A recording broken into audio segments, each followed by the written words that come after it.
storytelling videos. The door of the roadside bar groaned softly as it opened, letting in a thin slice of fading sunlight that cut through the smoky air.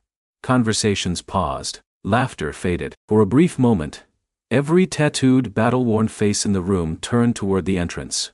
A young girl stood there, no older than 16 or 17. A battered leather jacket hung loosely on her shoulders, far too big for her slender frame.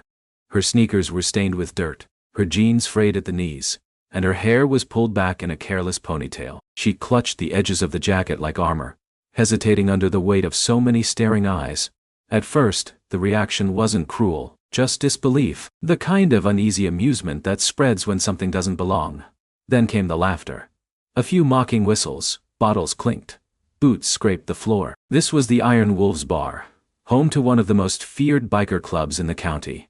A place ruled by men who lived fast, rode hard, and followed codes older than most of them. A teenage girl walking in alone felt almost unreal. Tank, the biggest man in the room, leaned back and laughed loudly. "Well, look at this," he scoffed. "A Lost Girl Scout?" The room erupted again, but the girl didn't flinch. She stood still, breathing slowly, waiting. As the noise faded, something caught their attention.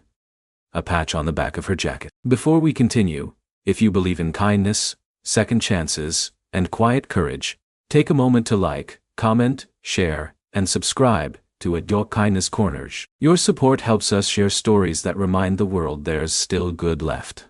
The patch was old, its colors worn with time, but the words were unmistakable. Iron Wolves, founding member Wolves, founding member. Silence swept through the bar. Men straightened in their seats, eyes narrowing, glancing at one another in disbelief. That patch couldn't be bought. It belonged to legends, the original riders who had built the club decades ago. The girl turned to face them. Her voice shook, but she didn't hide it. "This jacket was my father's," she said quietly. "Eli Rivers." The name hit the room like a cold wind. Every man there knew it. Eli Rivers had been one of the Iron Wolves' finest, fearless, loyal, and unshakably principled. Years ago he died on Route 66, pulling a family from a burning car. None of them had seen his daughter since the funeral. Now she stood before them. Her name was Mira, and she hadn't come to relive memories. She had come because she had nowhere else to turn. "My mom's sick," she said softly. "The bills keep coming. No one in town will help." She paused. "She always told me, Dad's brothers would never let us fall." The laughter turned into shame. These men, loud, proud, and hardened by years on the road, fell silent as old promises resurfaced. They had sworn to protect Eli's family. Somewhere along the way, they had forgotten. Tank slowly stood. The same man who had mocked her now removed his cap, rubbing his face. "Kid," he said, his voice cracking, "you shouldn't have had to come here alone." Around the room nods passed quietly. A decision had been made without a single word.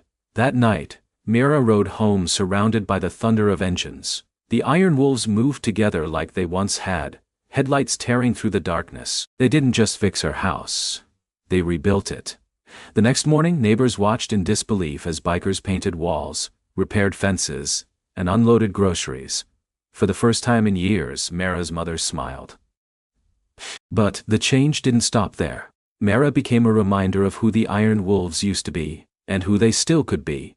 The Brotherhood they'd buried under pride and time roared back to life. They began charity rides, food drives, hospital visits, and fundraisers.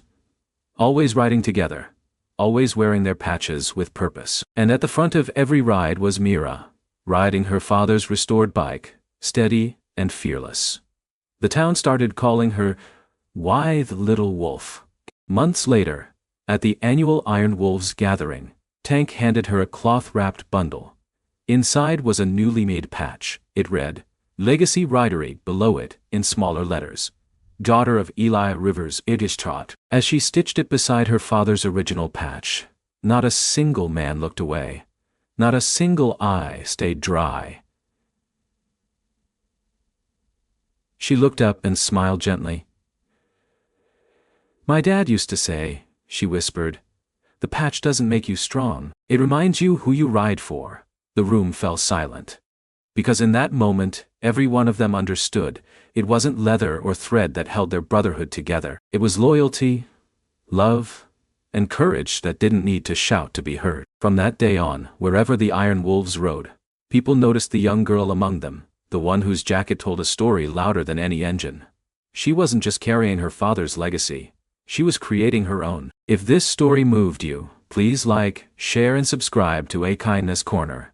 Every bit of support helps us share stories of redemption, loyalty, and humanity. Before you go, tell us in the comments, what does loyalty mean to you? Have you ever met someone whose quiet strength changed you? And as the Iron Wolves thundered down the open highway, the wind lifted Mara's jacket, the twin patches shining in the sun, a reminder that kindness, like legacy, never truly fades.